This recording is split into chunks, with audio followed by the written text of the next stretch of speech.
What's up guys, welcome back. This is anime fiction. You'll be watching What If Naruto Was Killed by an Anbu, Becoming a Hollow Part 25. Now, let's begin. Captain Shunsui said his goodbyes to Unohana and Naruto, having completed his responsibility of endorsing Naruto. With Unohana now engaged, Shunsui could revert to his usual practices of resting, sidestepping responsibilities, and charming the esteemed members of his division. His decision to place the future of the Soul Society in Unohana's hands demonstrated a profound confidence in Dai Senpai. Following Shunsui's departure, a quietude enveloped the room, interrupted solely by the gentle rustling of leaves and the harmonious chirping of birds emanating from the garden beyond. Naruto sat in a composed manner, eyes closed and a subtle smile gracing his lips. Similar to Shunsui, he appeared reassured by the seamless progression of events. Unohana's acknowledgement of his genuine hollow nature was a pleasantly unexpected development. Nanao appeared to be deep in contemplation, her thoughts seemingly distant from her current environment. Observing Naruto's transformation into a hollow and subsequently into a female prompted her to contemplate the profound meanings of the universe and its purpose. Meanwhile, Yoruichi's unwavering gaze remained focused on Unohana, whose eyes were closed for a reason distinct from Naruto's. She observed the tension around Unohana's mouth and the barely contained frustration in her clenched fists. Unohana had maintained this state of measured agitation ever since Yoruichi disclosed the truth regarding her hollowification. Nanao dismissed the overwhelming existential crisis and carefully placed the book she had been holding against her chest aside. "I will prepare tea for everyone." In reality, she infrequently hosted visitors in her private quarters, causing her to momentarily forget the nuances of hospitality. Furthermore, her intense curiosity about Naruto's intentions in approaching her captain occupied her thoughts. "Thank you, but I will decline," he stated, gently nudging Unohana's knee with his sheathed zanpakuto to capture her attention. "Unohana, there's no need for that expression. Yoruichi stands by her transformation." "I did. I am pleased that it occurred," Yoruichi remarked with a slight chuckle. "I now have the opportunity to reclaim my Flash Goddess title from Chameleon-san, who possesses the ability to adopt the colors of every race." "Flash God," Naruto clarified, maintaining a neutral expression. "Please ensure accuracy to avoid any potential consequences." Yoruichi expressed amusement. "Why not consider both? It is reasonable to acknowledge both genders, after all." He extended his hand and gently grasped her soft cheeks. "The mischievous cat requires correction." With a deep sigh, Unohana finally spoke up. "I regret underestimating the Arrancar threat. Had I recommended that Captain Yamamoto deploy additional reinforcements, then nothing would have changed," Yoruichi asserted. "Additional reinforcements would have resulted in a greater number of hollowified Shinigami. Aizen would not have ceased his efforts. It is also understandable that Naruto was unable to arrive promptly, as he was fully engaged in his battle against the Arrancars." "Indeed, you are correct," Unohana acknowledged with a nod. "Once this concludes, perhaps Naruto could demonstrate his Shikai on you." "I will not reverse my decision, even if it creates a rift between me and the Soul Society," Yoruichi stated with conviction. "May I ask how you came to know that his Zanpakuto has the ability to reverse hollowification? Did he share this information with you? He has successfully addressed numerous cases of hollowification." Yoruichi regarded him with a look of surprise. "I was away for a few hours, and you accomplished this. It is your responsibility for departing. Where were you?" The decision made by Yoruichi to distance herself from him for a significant duration captured his interest.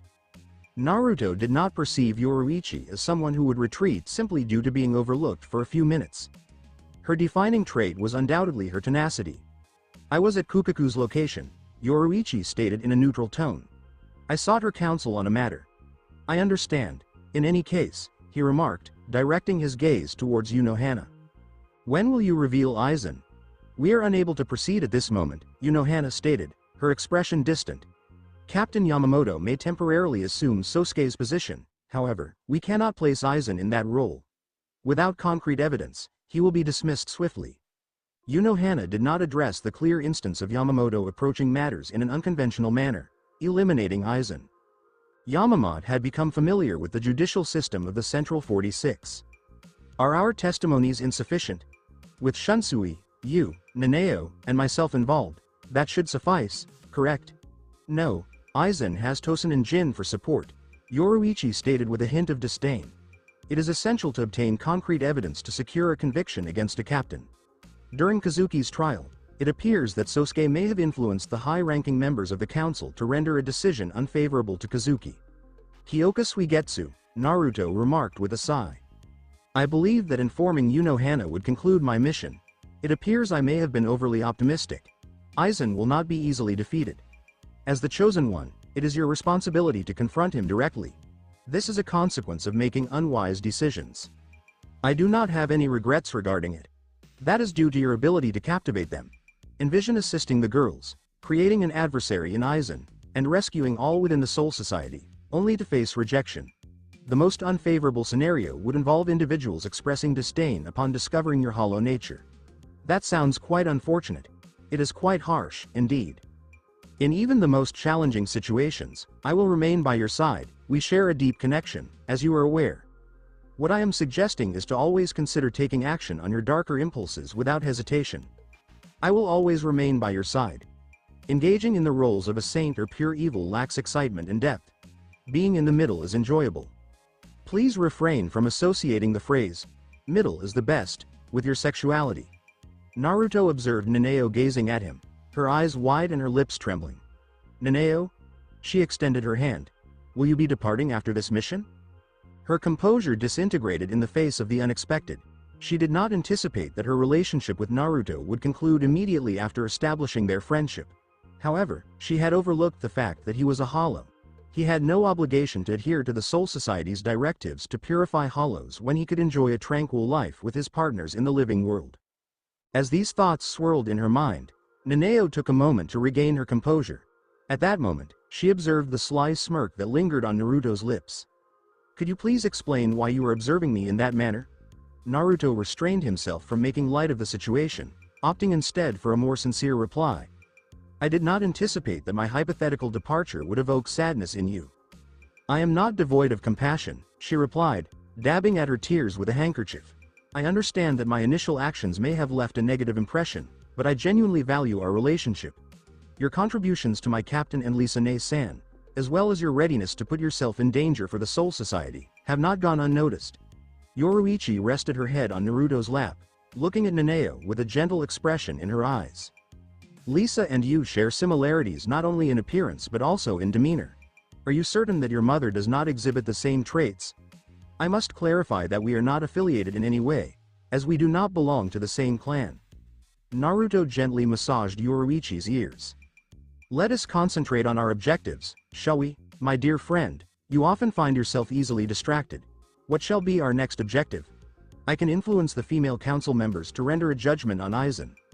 That can also be applied to males. Have you overlooked the remarkable beauty of your alternate form? Absolutely not. He would prefer to engage in a life or death battle with Aizen rather than resort to the act of seducing a man. Yoruichi declined with a shake of her head. Individuals in positions of power were often too self-centered and limited in perspective to include women in their circles. Has that perspective shifted, Hana? No, Hana stood up and shut the door, enveloping the room in darkness. We should avoid relying on inexpensive strategies. I have a more effective plan. A subtle shift in her tone instilled a sense of unease among the gathered individuals. Naruto sensed it in her tone. Her strategy was either violence or something closely associated with it. She turned around, her blue eyes shining and a cool smile playing on her lips. Naruto, I will guide you to fully harness your strength. Subsequently, I will leverage my influence to arrange a situation where you and Sosuke can meet privately outside of the Soul Society, ideally in Hueco Mundo. She paused, allowing the weight of her words to resonate before proceeding. When that occurs, you will complete what was hindered by external factors. Eliminate his detrimental presence permanently. Eliminate him. Following the unusual meeting that concluded with a unanimous agreement to Hana's unconventional plan, Naruto leisurely made his way back to the 4th Division's barracks, allowing Yoruichi and Hana to engage in conversation as they walked. Yoruichi shared captivating stories of her thrilling adventures, many of which featured her old friend, while Hana contributed brief insights into the recent, uneventful history of the Soul Society. No significant events occurred during Yoruichi's absence. The black cat abruptly leapt from his shoulder, confronting him with an unusually serious glint in her eyes. I need to proceed to the 2nd Division. Soifan? Naruto inquired, his expression serious. Is she causing you excessive difficulty? She declined to respond to his probing inquiry. This matter is unrelated to Soy Fan. I need to obtain something significant. I will provide further details at a later time. He responded with a casual shrug. Please proceed. You have your husband's consent. Yoruichi rolled her eyes with a hint of exasperation, expressing a sense of fondness rather than true annoyance. I appreciate your kindness, my dear husband. You truly are exceptional. Indeed, I am. He concurred with a confident smile, prompting Yoruichi to shake her head in response. Please proceed. As Yoruichi swiftly made her way to the roof, Naruto glanced back to assess Yunohana's response. The healer, known for her fervent dedication, displayed an expression of complete disbelief, as though she struggled to comprehend the exchange she had just observed. Did that just happen? She murmured, primarily to herself rather than to Naruto. Naruto had to restrain himself from laughing at her astonished expression. Do you believe I lack the qualities of a suitable husband? Not at all, Yunohana replied, shaking her head. Was that genuine, or were you merely jesting? What is your perspective on this? I believe it is a combination of both, Yunohana stated thoughtfully. She maintains a relaxed and easygoing demeanor regarding most matters, however, she also exhibits a certain aloofness and takes pride in referring to any man as her husband. This situation is truly remarkable. Is that even permissible as a joke? Even as a jest, she reiterated in a serious tone. Her teasing does not reach such extremes. I recognize that she is not the same individual I once knew. It is unlikely that she has transformed to that degree. Although they were not the closest of colleagues, Yunohana had collaborated with Yoruichi since her introduction by the Shiwan family. She has not changed significantly, Naruto remarked, thoughtfully stroking his chin. I have successfully domesticated the stray cat. An impressive achievement, indeed. Izan has arrived. Their conversation was suddenly interrupted by the swift arrival of a recognizable figure, the charmingly awkward Izan Katetsu. A subtle frown crossed her refined features, indicating her dissatisfaction with being excluded from her captain's recent outing beyond the division. Captain, Naruto, where did you both go without my presence? Naruto responded to her question with a light chuckle and a dismissive wave of his hand. Yunohana had a meeting with Shunsui, and I accompanied her. Reassured by his explanation, Izan began to nod in comprehension, but halted mid-motion, a look of uncertainty crossing her face. Excuse me, you referred to our captain by her name. Yunohana fixed him with a sharp gaze, the delight in her eyes undermining any semblance of genuine anger. I would appreciate it if you refrained from using my last name. Remember, I granted you permission to address me as Retsu. Izan could only observe the exchange in astonishment, her thoughts swirling at the idea of someone addressing her captain in such a familiar manner. A select few among the senior officers of the Gote 13 would venture to use Yunohana's given name with such ease, despite the fact that she remains indifferent to these formalities. What transpired between them? Izan contemplated, her mind exploring a myriad of possibilities. Their relationship deepened significantly upon their return from the living world. In a moment of understanding, Naruto extended his hand to offer a comforting pat on Izan's shoulder. Please rest assured, Izan. This is merely a one-time occurrence. I assure you that I have no intention of taking over your role of shadowing Retsu. He conceived a significantly improved idea. As if I would allow that to occur, Yunohana remarked, a playful smirk appearing at the corners of her mouth. I must express that Naruto, your qualifications exceed those typically expected of a lieutenant. Izan readily agreed, momentarily setting aside her curiosity about Yunohana and Naruto in light of Naruto's undeniable talent. He is undoubtedly destined to become a captain. At that moment, Yunohana's expression became contemplative. She cast a brief look at Naruto, an enigmatic expression momentarily crossing her features. He is unlikely to remain for a sufficient duration to assume the role of captain. Despite her reluctance to acknowledge it, Yunohana recognized that Naruto's journey was destined to lead him in a different direction. Despite his remarkable abilities and leadership traits, she could not foresee a future where he continued to be tied to the Soul Society as a Shinigami.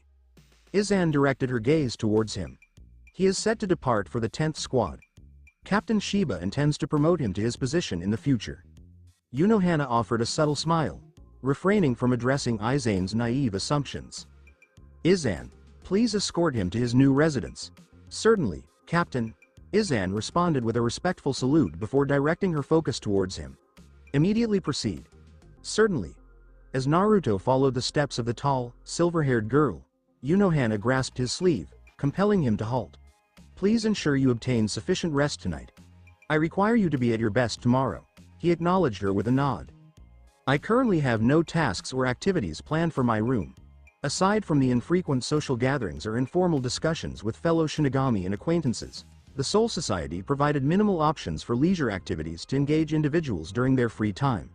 Today, he found himself without the company of Yoruichi or Momo to engage with.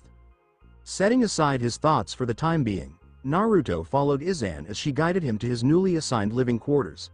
In all honesty, he would have been entirely satisfied with a modest bedroom. Ultimately, he merely needed a space to rest his head at night. Hana appeared to have alternative plans in mind. The residence designated for Naruto was almost akin to a small mansion by the standards of Soul Society. The property features 2 expansive floors and an abundance of rooms, all meticulously furnished and outfitted with every conceivable convenience. Following a tour of his new accommodations, Naruto and Izan were seated across from one another in the expansive living room, a low table positioned between them. Naruto expressed a subtle whistle of admiration. Is this level of treatment standard for all newly appointed Shinigami? Izan found herself amused by his astonished response. Please, Naruto, understand that this is the captain's method of recognizing your valuable contributions to the division and to the Seirei overall. She paused, a somber expression emerging in her warm amber eyes. Despite our division's reputation for being the most welcoming and nurturing within the Godai 13, we often find ourselves as the last choice for recruits when it comes to squad assignments. Not everyone is inclined to focus on caring for the sick and injured, as well as the cleaning and maintenance responsibilities of the Godai 13. The Shinigami assigned to the 4th squad were those who had been declined by other divisions, often due to their unsuitability for violence or their desire for tranquility in the face of the somber realities inherent in a Shinigami's role. That is their loss, Naruto remarked, leaning back into a more composed posture. I would consider joining the 4th squad solely for the opportunity to work alongside the impressive and aesthetically appealing vice captain. Her serious demeanor faded, and a flush emerged, tinting her cheeks a deep shade of crimson. Naruto, please refrain from that behavior, or I will be quite upset. I am addressing this matter seriously. Naruto exhaled cautiously. Individuals often react negatively when confronted with the truth. It is essential to develop the ability to accept compliments. I would consider it. If you ever provided me with one that didn't induce such a level of embarrassment, Izan responded, covering her face with her hands. You are quite impressive. Despite her flustered objections, Izan couldn't entirely conceal the subtle, satisfied smile that crept at the corners of her mouth. Despite his bold flirting and compliments, there was an unmistakable sincerity in Naruto's words. An experience that stirred her emotions in a manner that was both exhilarating and enjoyable. Naruto rubbed the back of his head with a contrite expression. Do you dislike my compliment? She gestured frantically, her eyes expressing alarm. I did not express that sentiment. I appreciate them. However, I feel a sense of unease when you compliment me. It is unfamiliar territory for me, as you are the first man to do so. She hesitated, her cheeks flushing as she became aware of the implications of her impending disclosure. What do you mean by first man, Izan? He inquired, blinking his eyes with a look of innocence. Could you please provide more details? My partner is playing on her emotions. With determination, Izan compelled herself to meet his gaze. You are the first individual who has found me attractive. I must admit, it is somewhat embarrassing to acknowledge. This is unacceptable. She tapped the table gently, her face flushed and tears gathering at the corners of her eyes. What would be the reason for me to provide false information? I suppose you are correct. He cleared his throat. I want to express that I genuinely mean every word I say about you. You are an exceptional woman, and anyone who disagrees will be considered an adversary. For an extended period, Izan regarded him silently, her expression inscrutable. Suddenly, she was overwhelmed with emotion, and tears streamed down her face as she covered it with her hands. Excuse me, what seems to be the issue? Naruto inquired, his concern evident at her unexpected distress. Did I make an error in my communication? Izan, with a slight sniffle, shook her head while cautiously peering at him through her fingers. No, it's not that. It's just. You are kind. Perhaps too kind for someone like me, who feels unworthy. She hesitated as he moved in closer and extended his hand to gently pat her head. Despite being indifferent to her reaction or absence of one, he persisted in patting her head. She ceased concealing her face and dried her tears. What are you currently engaged in? I will treat you as you deserve from the beginning. He grasped her hands and pulled her to her feet. Due to their closeness, she needed to lean back to meet his gaze. "May I inquire if you referred to yourself as a giant?" Aizane's cheeks turned a shade of red. "It seems you are attempting to intimidate me." Her expressions only intensified his desire to provoke her further. He held her chin with a smirk, offering a reassuring squeeze of her hand. "Regarding your tendency to act thoughtlessly, there is some validity to that observation. At this moment, you are indeed displaying a lack of judgment. Hello, Momo can be quite foolish at times. Have you noticed her? Despite this, my affection for her remains unwavering." The reference to Momo elicited a complex reaction on her face. "Indeed, Momo, you express interest in me despite already being in a relationship with her. Both of you hold a significant place in my life. Furthermore, who is to say that a man cannot have two wives in the Seirei www wife?" She recoiled, taken aback as if startled by an unexpected presence. "I believe we may be moving at an accelerated pace. I apologize for any inconvenience. I look forward to our next meeting." She swiftly exited the room and subsequently the house, utilizing her Shunpo technique. Her spiritual presence soon diminished from his awareness, leaving only a faint trace of her Ryotsu. Naruto fixed his gaze on the door, unwavering and attentive. "That is quite amusing. My dear partner." That remark was not directed towards a timid young lady. Disregarding Nami's laughter, he lifted the cup of water and consumed it swiftly. Aizane's decision not to reject him clearly indicates her feelings. Advancement is advancement. After a few minutes, Naruto was observed reclining on the slanted roof of his new quarters, appreciating the orange hues of the setting sun while dressed in a comfortably loose shirt and shorts. Yunohana supplied him with some suitable attire. Experiencing a sunset in solitude can be quite enjoyable at times. "Did you have something to share, partner?" "No, that is quite amusing. I was unable to control the situation. Your behavior was excessively dramatic. It is important to acknowledge that taking time for personal relaxation is beneficial. It is important to ensure that you are not under constant stress." He positioned his hands beneath his head and exhaled deeply. "Izanami, it may be a case of Stockholm Syndrome, but I have developed a fondness for you." It is quite uncommon for you to address me by my actual name." "Absolutely not." "Indeed, that is accurate. I will be resting here for the night. Please ensure the protection of my body." The incident at the hot spring involving Momo and Yoruichi clearly indicated that he was a consistently careless sleeper. He would delegate the task to Yoruichi, however, she had not yet returned from her obligations. "What is the status of the bed? Some may consider it indulgent, but I find that sleeping in bed lacks enjoyment without the warmth of someone to cuddle with. I am capable of fulfilling that role." He declined with a shake of his head. Despite his fondness for her, he preferred to refrain from any physical contact with Nami until they addressed her fusion with Aurora. "As you prefer, take the necessary time to rest. Please ensure you have it ready for tomorrow." It seems that Yunohana's approach to training may not be as gentle as one might expect. "If Kenpachi Zaraki's training serves as an example, affirmative. I believe I can manage it, likely. Thank you, and good night." Confident in Nami's capabilities as a guardian, Naruto closed his eyes for a restful sleep.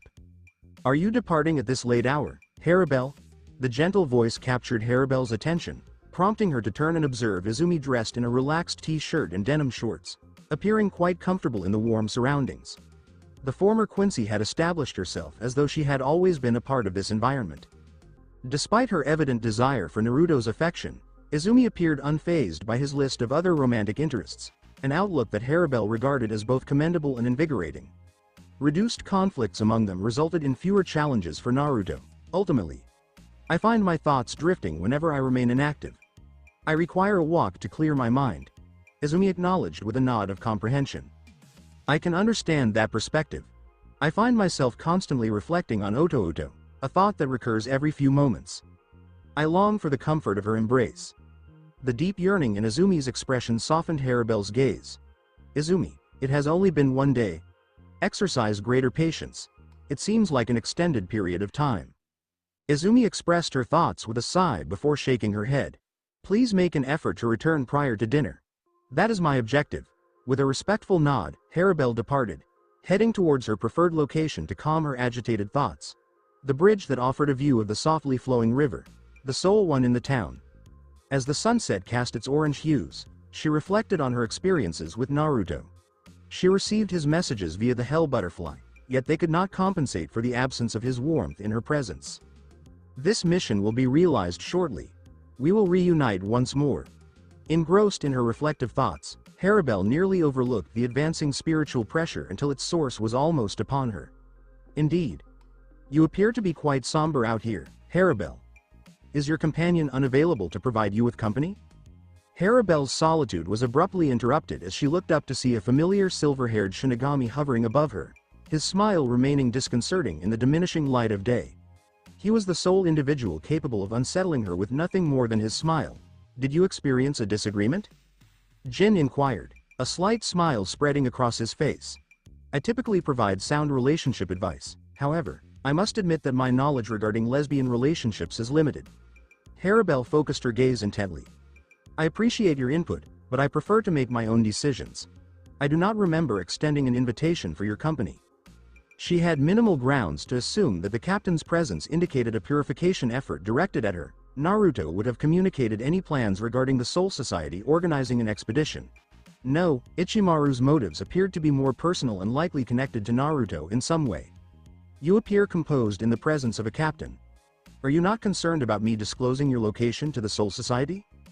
Your organization stands to gain nothing by allocating resources towards a harmless Vasto Lord, as this will significantly disrupt the balance of souls across 3 realms. Naruto addressed numerous inquiries she had, including the pivotal question that occupied the minds of every Vasto Lord. What prevented the Shinigami from invading Hueco Mundo and pursuing the most formidable hollows? Jin elevated his eyebrows, displaying a smile. It appears that you possess a higher level of education than we initially assumed. Has Kazuki informed you about the balance? Haribel upheld her indifferent demeanor. If there are no urgent matters to discuss, I will excuse myself. I was approaching that point, please be patient. Jin descended and positioned herself on the bridge, confronting her directly. I find myself in a position where I must meet your esteemed companion. Could you kindly guide me to her location? Could you please assist me? No, Haribel? She caught herself before calling her beloved's name. Does not plan to meet with you. She clearly articulated that during our meeting in Hueco Mundo. Jin positioned himself against the railing, his attention focused on the slow movement of the river beneath.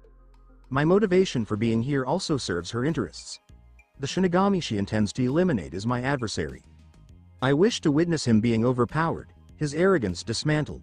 The abrupt surge of bloodlust in Jin's aura almost took Haribel's breath away. The individual before her was driven by a desire for vengeance. A quest for vengeance so intense that he would be willing to give his life to achieve it. Aizen. Jin quietly articulated the name, his jaw tense. Currently, this presents the optimal opportunity to eliminate him, as he is in a vulnerable state. Your colleague and I can conclude his erratic leadership definitively. Haribel had encountered the name from both Kazuki and Naruto. Aizen Sosuke was the individual they both held in contempt. An unforeseen opportunity has emerged, one that could potentially bring Naruto's mission to a conclusive resolution. She felt an inclination. I find myself strongly inclined to concur with Jin.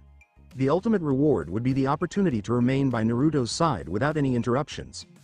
An incentive that justifies any effort undertaken. Given the associated risks, she declined with a shake of her head. Mito is fully capable and does not require assistance from others. She is capable of managing her retribution. Jin's smile faded, giving way to a look of concern. She will not have another opportunity as Aizen is not departing from the Soul Society. If he proceeds, he will attain unprecedented levels of power. Please consider my proposal. I will escort him to Hueco Mundo and ensure he is isolated with your associate. Once he departs, you will no longer need to be concerned about an individual attempting to disrupt your tranquil existence. He appeared to be genuinely desperate, or he possessed an exceptional talent for faking emotions. Haribel inclined towards the former, as she was quite adept at assessing individuals. She folded her arms, assessing the most unsettling Shinigami she had encountered. What if this is a scheme to eliminate Mito? How can someone like me place trust in you, a Shinigami, to honor your commitments? Jin turned to face her completely, his icy blue eyes peering from partially closed lids. Currently, there is no individual within the Soul Society capable of preventing your friend from departing. She possesses an extraordinary level of power for a hollow. She was once again reminded of the impressive strength of her partner. In the event that she was misled by Jin and the situation proved to be a trap, she maintained confidence in Naruto's capacity to survive. Her lips formed a subtle smile. I hold a similar opinion regarding Aizen. An individual of his caliber should not be present among the Shinigami. Jin displayed a subtle smirk. Let us address that minor error. Are you on board? Harabelle paused, caught between her wish to witness the completion of Naruto's mission and her inherent caution regarding Jin's intentions. I will engage in a discussion regarding the matter with Mito. While I cannot assure her concurrence. That is reasonable. Jin tucked his hands into his loose sleeves and offered a smile that appeared more sincere and less unsettling. We will convene here tomorrow. Please provide your decision at your earliest convenience. With a brief nod, Harabelle proceeded to depart, her thoughts already focused on her forthcoming actions. She would require Kazuki's expertise to establish contact with Naruto promptly. She pivoted to exit. She needed to return home promptly to seek Kazuki's expertise in conveying a message to Naruto. Jin Ichimaru, the Shinigami addressed her, causing her to turn her gaze back. As we may be collaborating in the near future, I wanted to take a moment to introduce myself. We will reconvene tomorrow. With that, he disappeared in a swift blur of Shunpo, leaving Harabelle to contend with her troubled thoughts in the encroaching darkness of the night. Sung Sun observed Mila Rose with a concerned expression. Rose, please remain engaged during our conversation. The abrupt, serious expression on Mila Rose's face left her feeling perplexed and anxious. There was an individual present on the roof, Mila Rose stated firmly. I no longer perceive their presence. They departed with considerable haste. Sung Sun furrowed her brow, a look of concern crossing her face. Do you believe it to be a Shinigami? Mila Rose's instincts were rarely incorrect, and the rest of their small family had come to rely on her remarkable perceptiveness without hesitation. The concept of a Shinigami lurking in the shadows, observing them discreetly, was profoundly concerning. The entire household, along with Sung Sun, held unwavering confidence in Mila Rose's senses and instincts. Sung Sun was troubled by the identity of their stalker. Mila Rose crossed her arms, maintaining a watchful stance. What is the reason for a Shinigami to eavesdrop on us? Is it due to our appearance not aligning with that of the locals? Sung Sun displayed a nonchalant gesture. They may have been conducting a routine patrol and became intrigued by our presence. I am uncertain. I am making some educated guesses here. Mila Rose nodded thoughtfully, considering the various scenarios that might be associated with a Shinigami in search of them. We should communicate all details to Harabelle-sama. I am concerned about this individual who is exhibiting stalking behavior. I felt a profound discomfort as I sensed someone observing me. Sung Sun stifled her laughter behind the voluminous sleeves of her garment. Your skin is more resilient than that of a gorilla. They must have been quite unsettling to evoke such a strong reaction. Mila Rose directed a sharp glare at her, evidently displeased with Sung Sun's lightheartedness. I am completely serious, Snake. I understand. I apologize. Sung Sun gestured with her hands. We will implement alternative routes should we suspect surveillance. I have the perfect route in mind for that. Mila Rose moved her hair with assurance. I have an extensive knowledge of every street. Please follow my lead closely. Certainly, Kitty. Take the initiative. At this time, in Soul Society, the night sky presented a stunning view today, yet it paled in comparison to the captivating visage that Izanami focused on. With his head resting on her thighs, Naruto appeared to embody perfection. She gazed up, caressing his face tenderly, and sighed deeply. This peace isn't going to last. She had a strong suspicion that this serenity foreshadowed an impending storm, one that would throw Naruto into a tornado of unending bloodshed and brutality he had yet to witness. I'm a bit torn here. The struggle between the pleasure of violence and the misery of watching her love suffer was gradually tearing her apart.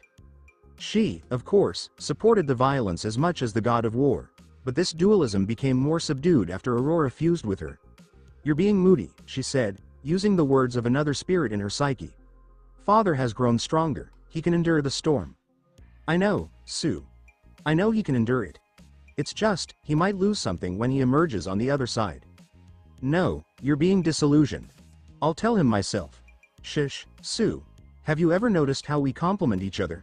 Nami subtly moved the subject to something she had always been intrigued about. Like you're the life to my death. Defense to my offense. Assertiveness to my receptivity. Pure rationality and logicality to my emotion-driven brain. Aurora had no response. She wasn't intelligent enough to understand Nami's ideas. That's not all, Sue. You make him think of his future and how his actions will impact it. I only drag him back to his past life. I remind him of memories he's better off forgetting. Aurora, you're literally the progression to my stagnation. Nami. Aurora said hesitantly. The way I see it, we are strongest when we're in harmony. It also means you and I can't take care of father on our own, but together we can. Nami could not help but laugh at Aurora's optimism. That wasn't the point of my rant. Then what was? Why are we like this? Who and what made us this way, like we're two halves of a greater whole? I want answers, and I want them now. With knowledge from his previous existence, she wondered if she was just a pawn in a big plot, subject to the whims of some almighty force outside of their realm. The concept made her quite uneasy. You should ask father tomorrow. In any case, be on your guard. We can't let anything happen to father. Nami nodded her head. Yoruichi is approaching us. Let's act normal in front of her. After a few moments, Yoruichi reappeared in her regular shape. Now that she knew who she was, Aizen didn't bother hiding her human form, especially at night, when her stealth was at its peak. She raised her hands to her hips and gazed at the couple. This horny rascal. He got you to coddle him when Momo and I weren't around. Nami laughed before pointing to the rope hanging around Yoruichi's waist. What's that for? Yoruichi looked down, a small blush covering her cheeks as she stumbled for an answer. Oh, this? It's just... Oh, that's for my training, 1/5, and then she hesitated, giving Nami a desperate look that said, please, for the love of Ryo, do not ask me to explain myself more. Nami gave a smile. Say no more, Yoruichi. He is yours for the night, thanks, Nami. I'll take him to the bed. Naruto's heavy eyelids slid open, exposing not the glow of moonlight, but the dreary atmosphere of a dimly lighted bedroom. His new bedroom in the 4th Squadron. Yoruichi slept comfortably on his chest, wearing her distinctive black sleeveless undershirt and form-fitting black stretch leggings. The unusual position was odd enough, but seeing his arms bound above his head by a normal-looking rope, along with the sunshine flowing through the window, left him completely perplexed. How did he end up in such a weird scenario after nodding off on his rooftop the night before? Even more perplexing was his inability to rip through the restraints, while having the strength to crush mountains with his bare hands. The peculiar ropes kept him from channeling his spiritual energy, as if they were impeding the flow of his Riryoku. He was confident that if he tried hard enough, he would be able to get through them. Yoruichi's cat ears twitched in response to his fight with the restraints. Her eyes slowly opened, and she wiped them gently before sitting up. With a deep stretch, she shook off the morning drowsiness. This bed gave me a sore. Yoruichi's calm voice trailed off as her gaze dropped to meet his passionate look. Oh yeah. I forgot about this. Naruto raised his knee and poked her back with it. Did I get drugged and assaulted in my sleep? The likelihood of such a scenario was undoubtedly minimal, but Yoruichi's unpredictable character made it difficult to foresee her actions, the majority of which stemmed from impulsive whims. Yoruichi's eyes expanded as he made his charges. What gave it away? Wait, it actually happened? She covered her lips and laughed. I didn't do anything, then why am I? Yet, she said, her golden eyes glinting mischievously and her tail swaying playfully. She leaned down and traced his jawline. This is my way of making up for my mistakes. You always wanted to be sex friends. I'll fulfill your fantasy today. He could tell by the way her eyes crinkled that she was having a good time taunting him. He began to believe that she had used her mistake as a front to hide her actual feelings for him. You went to the 2nd Division for this special rope. Only place where one can find the rope to subjugate dangerous lawbreakers. Naruto broke out laughing. Do these guys know their special rope is being used for some kinky bondage play by their former captain? They don't need to, Yoruichi replied flatly, gripping his collar. Now, be quiet like a good boy and let me do my job. Honestly, you could have done that without the rope. Unless this is your kink. Hush now, Naruto. She pushed a finger to his lip and crushed her firm breasts against his chest, her crotch sliding sensually against the bulge in his shorts. Feeling excited in this situation. Am I that desirable, sweetheart? More than you can imagine. Despite knowing she was taunting him for fun, he responded honestly. The response made her smile with satisfaction. If it makes you feel any better, you have the same effect on me sometimes. These ropes are there to restrain you just as much as they are for me. Yoruichi was certain that he would push this intimacy beyond her limitations, and she would be powerless to resist him. The tying assured her that things would not escalate to the final, irreversible act. The bond would keep them from having intercourse. Although she promised to be his sex pal, She would simply use her fingers and lips to make him come repeatedly till he was satisfied. Restraints are for the weak, he continued, issuing a thinly veiled challenge intended to provoke her. Are you weak, Yoruichi? Oh, I am. I'm just a damsel in distress before the Prince of Hollows. And his provocation had no effect on Yoruichi. She was in the flow, and nothing could stop her. She crept back, hands on the side of his waist, till she was face to face with his crotch. She flung up his shirt and tugged down his shorts, her face filled with expectation. His completely erect penis sprung loose, owing to a combination of the morning reaction and eagerness. Ah! Yoruichi's eyes widened as he trailed his thick shaft all the way to the magnificent crown before gulping. It's really menacing looking from up close, she muttered, her warm breath on his cock sending shivers down his spine. She put her fingers around his flesh and gave him a pump. Almost stiff like a rock, and it smells weird, in a good way. It's no surprise those ladies look like they will go through a battle royale for this. She indulged her curiosity by tying him up like a prisoner. A curiosity she openly expressed but refused to admit.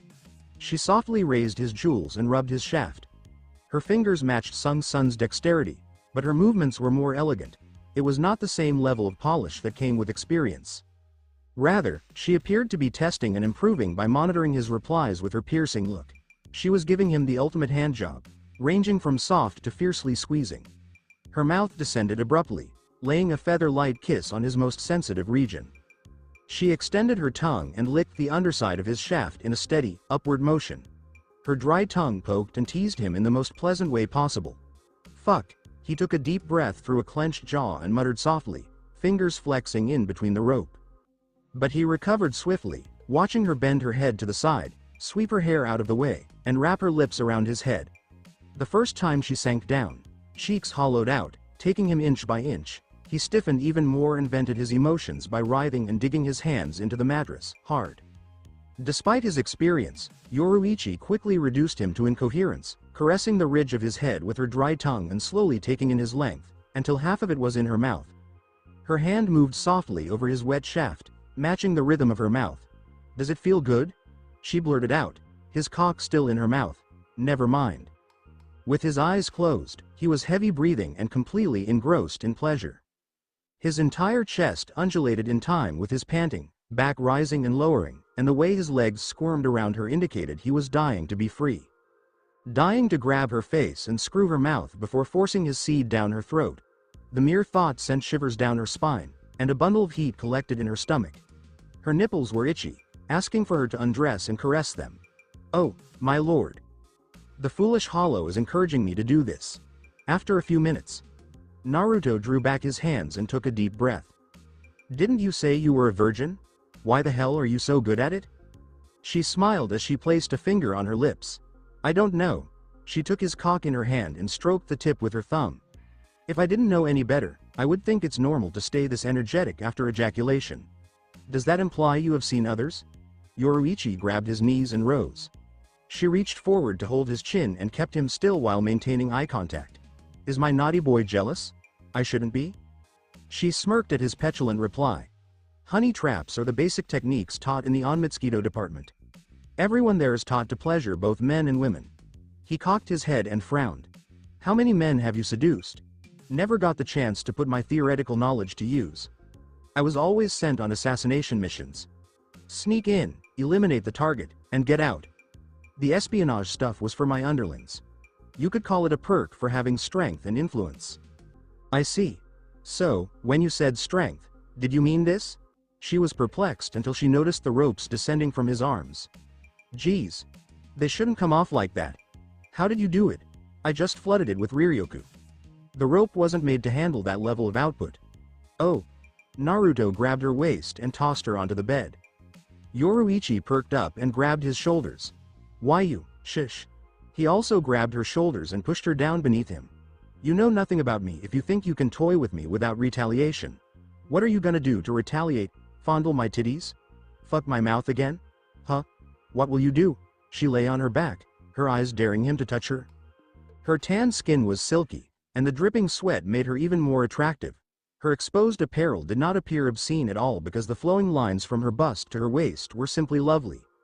Despite being surrounded by gorgeous women all the time, He had to acknowledge she had one of the most attractive bodies. Looking at her increased his arousal tenfold.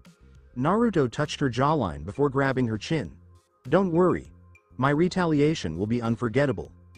Naruto quickly grabbed her wrists and brought them over her head. Her eyes widened as she grasped what he meant. However, she was a second too late to outmaneuver him with her agility. Overpowering him was out of the question. He held her wrists and tied them up with her own rope, just tight enough to be painless. She was fully at his mercy. "Tying me up so you can have your way with me. Kiddo, I didn't raise you like that." She felt compelled to say something, or the awkwardness of the situation would set in, causing her to respond in ways she wouldn't normally do, or worse, she'd be swept along with his pace and end up doing some terrible things. Both possibilities would be negative for her image. "Say something."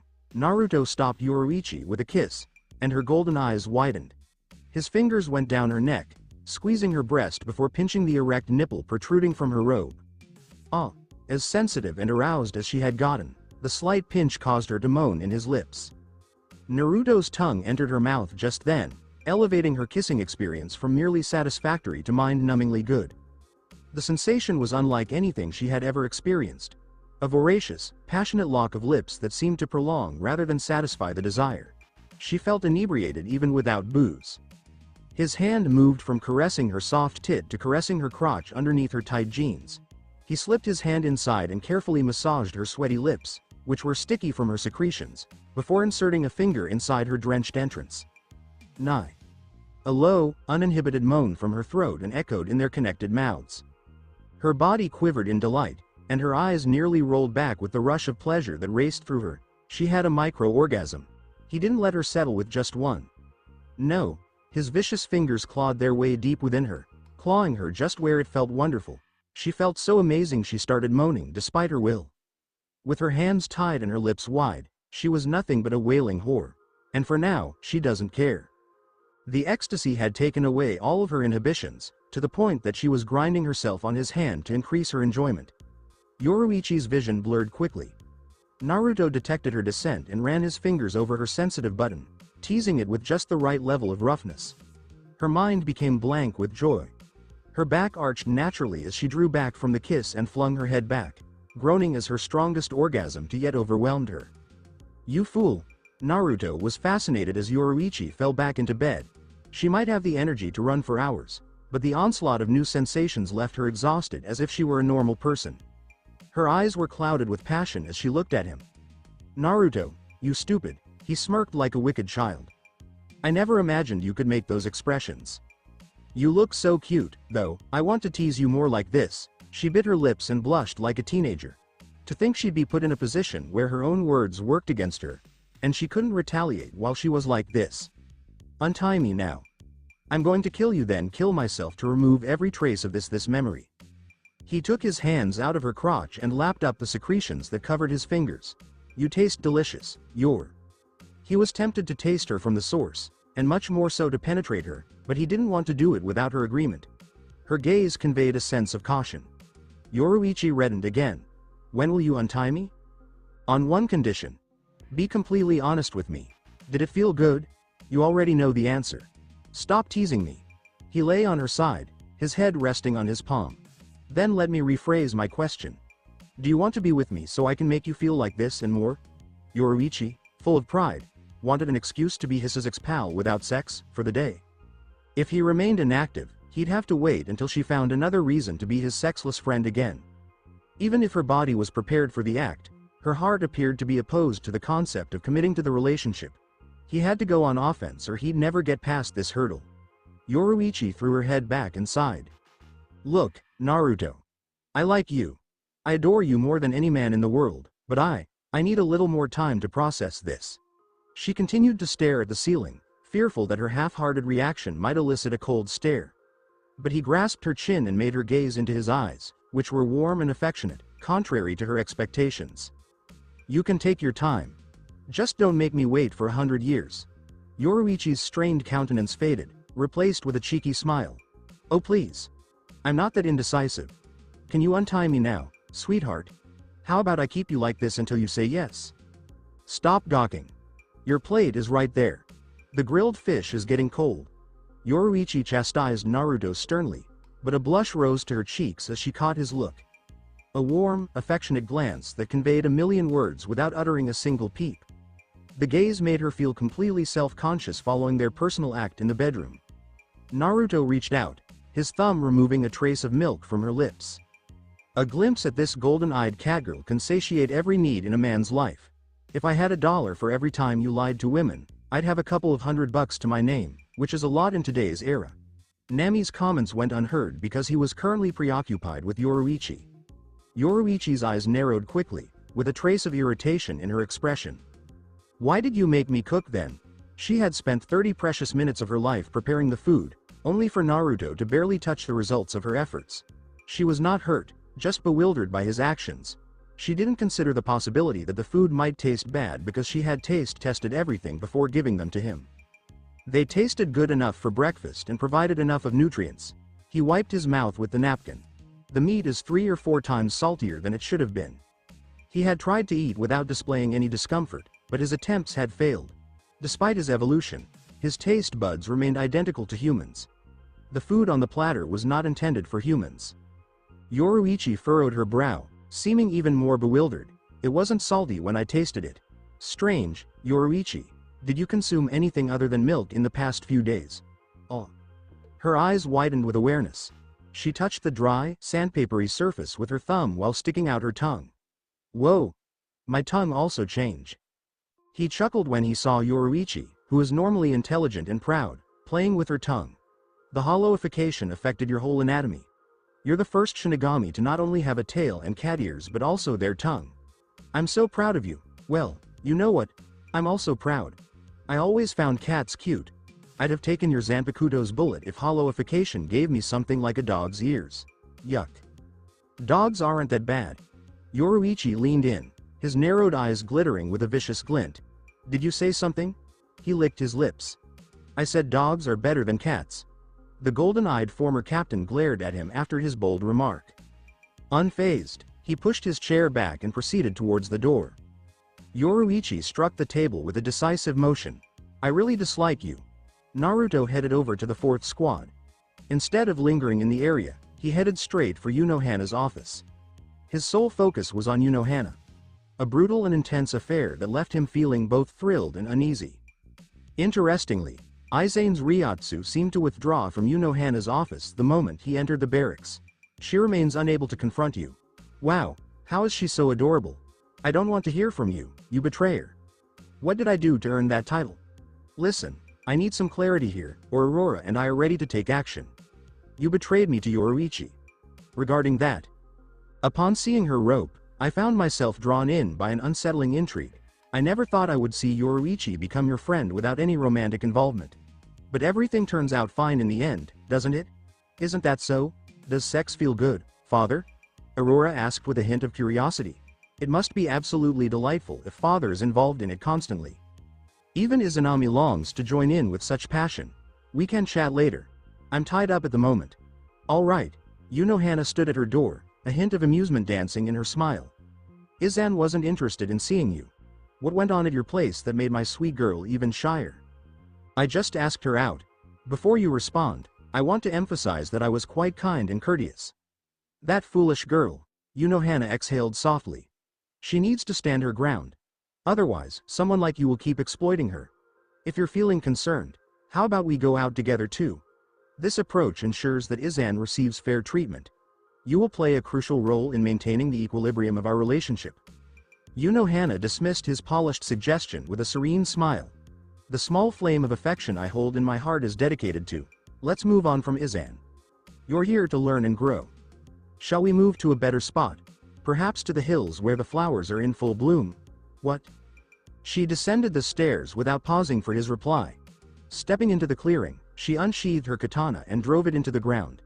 Heal the wounded body. Minazuki, flesh drops gorge. The blade trembled as thick, green liquid erupted from the hilt, forming into a large shape.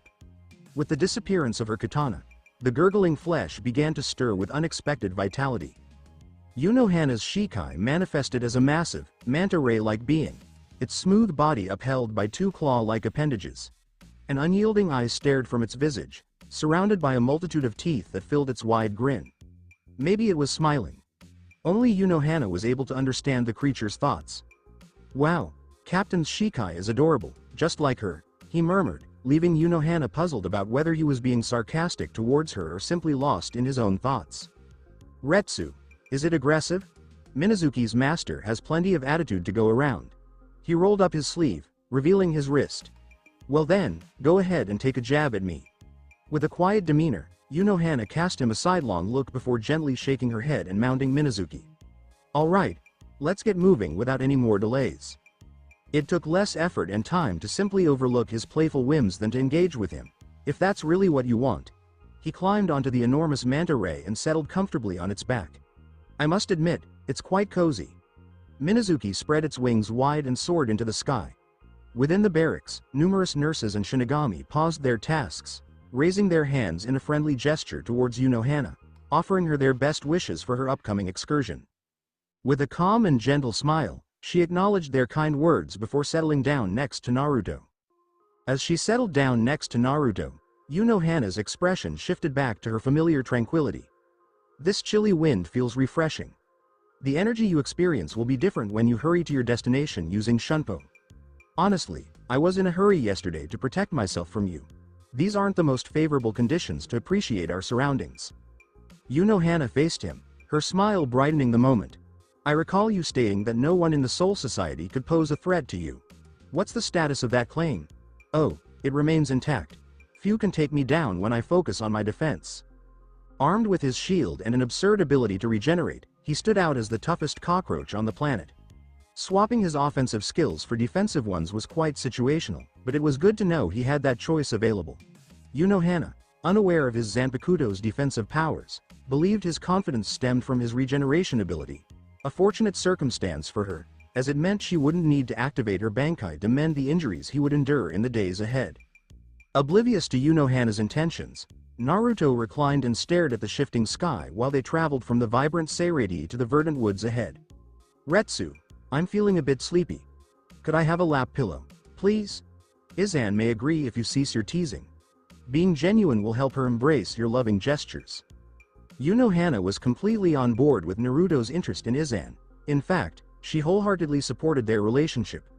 Despite her keen intellect, she remained unaware of his genuine intentions regarding both the vice captain and captain. But if you harm her in any way, Yunohana whispered, gradually shifting her gaze towards him, her smile narrow and sharp, reminiscent of a blade. Allow me to remind you of the reasons I earned the title of the most notorious villain in the history of Soul Society. However, she is not present. You absolutely are. Yunohana blinked, briefly surprised by his casual demeanor in response to her warning. She was still adjusting to his bold declaration of, I don't fear anyone, not even you, Yachiru Yunohana. With a gentle shake of her head, she let her eyes drift shut. I'm not going to entertain any of your unusual suggestions. As they made their way through the forest, the so-called hills where flowers bloom appeared before them. Soft slopes adorned with blankets of white and violet flowers.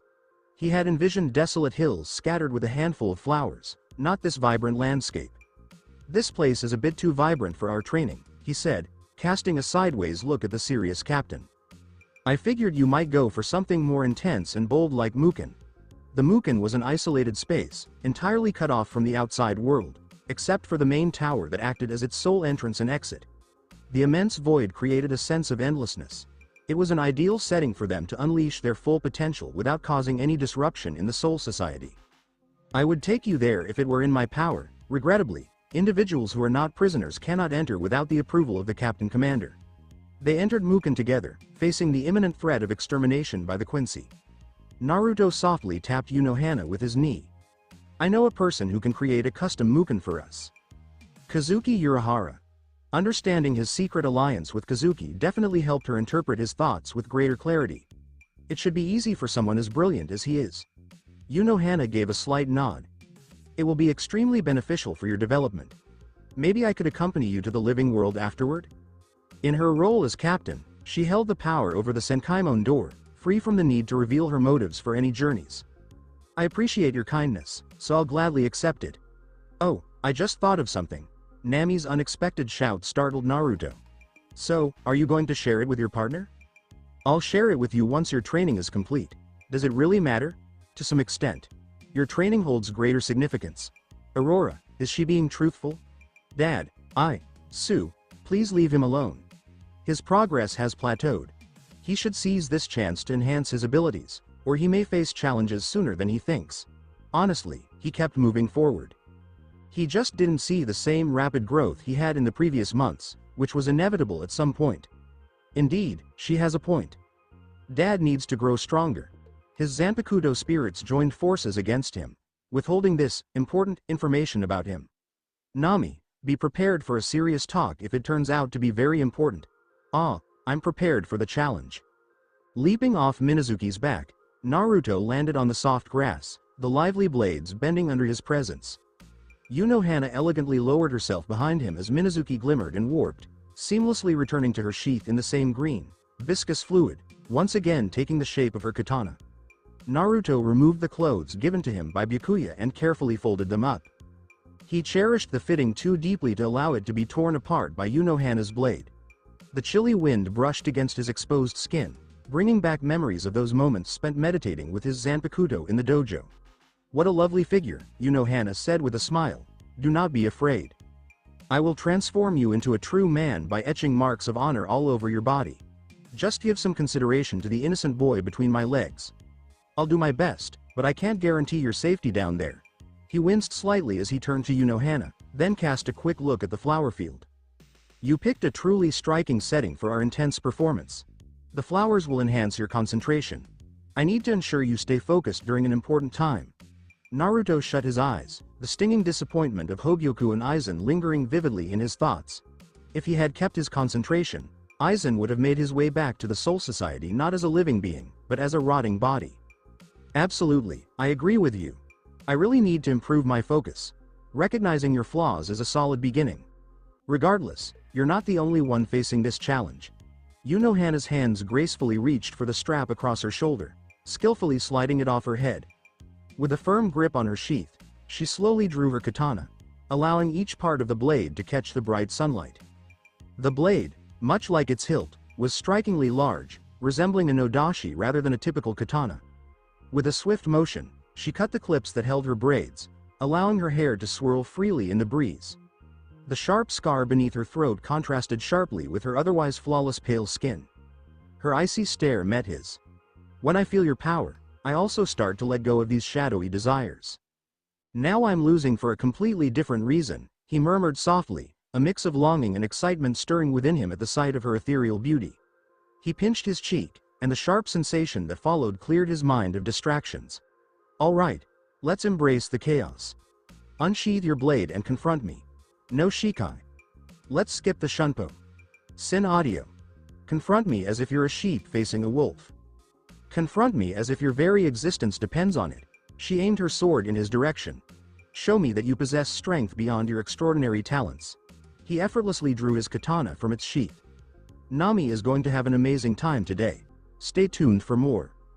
Thank you for taking the time to listen to this video. I'm thrilled you watched the video. If you enjoyed it, be sure to like and subscribe for even more exciting content coming your way soon.